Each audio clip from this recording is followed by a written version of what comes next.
Le cimetière, Anne-Sophie Subilia.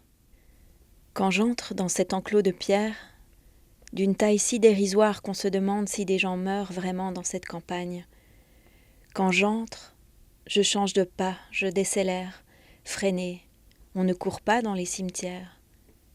Je lis les noms et les prénoms, les mots tendres, les regrets, chaque inscription qui a été choisie et puis sculptée, choisie parfois dans une cuisine, chez les gens ou debout au guichet du marbrier, après une insomnie, choisie parmi un lot de possibilités.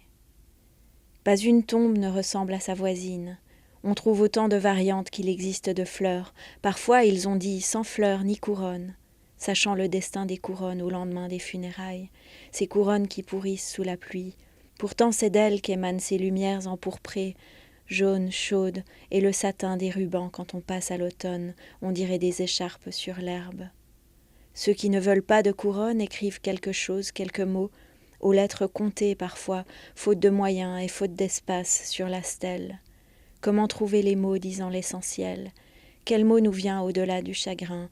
Quelle expression pourra tenir lieu à la fois de vérité et d'avenir ? Je me souviens d'un cimetière de marins dans une baie du Finistère. On lisait des lignes comme celle-ci, à mon époux, à notre papa, Joël, décédé en mer à l'âge de 37 ans.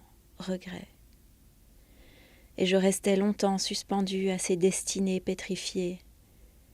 Ici, visiteuses et visiteurs du Jorat, nous cheminons peut-être à la recherche de quelque chose d'enfoui, on ne sait pas bien quoi.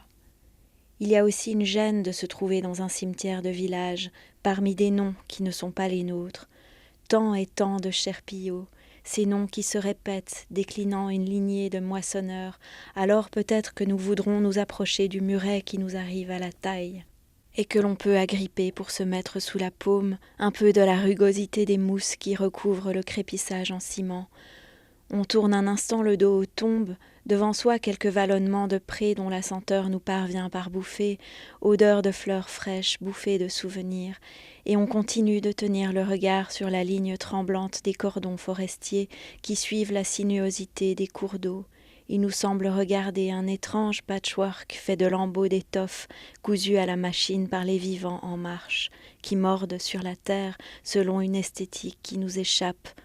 Alors il se peut qu'on éprouve autrement, ensuite, l'effet protecteur d'une enceinte comme celle-ci, ce périmètre réduit qui ressemble, maintenant qu'on y pense, à un petit enclos qui survivra au reste. On se retourne ainsi vers les morts, on salue leur présence en longeant le muret, d'un pas encore plus ralenti qu'auparavant. Tel prénom nous évoque un souvenir, tel nom nous le reconnaissons. Marcher trop près d'une tombe devient un sacrilège.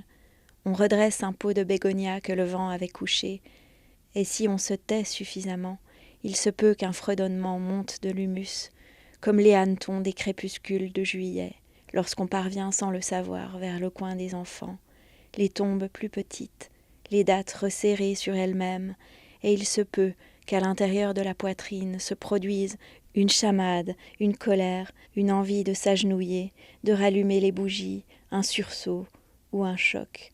Si comme moi vous découvrez une petite tombe portant le prénom de votre père.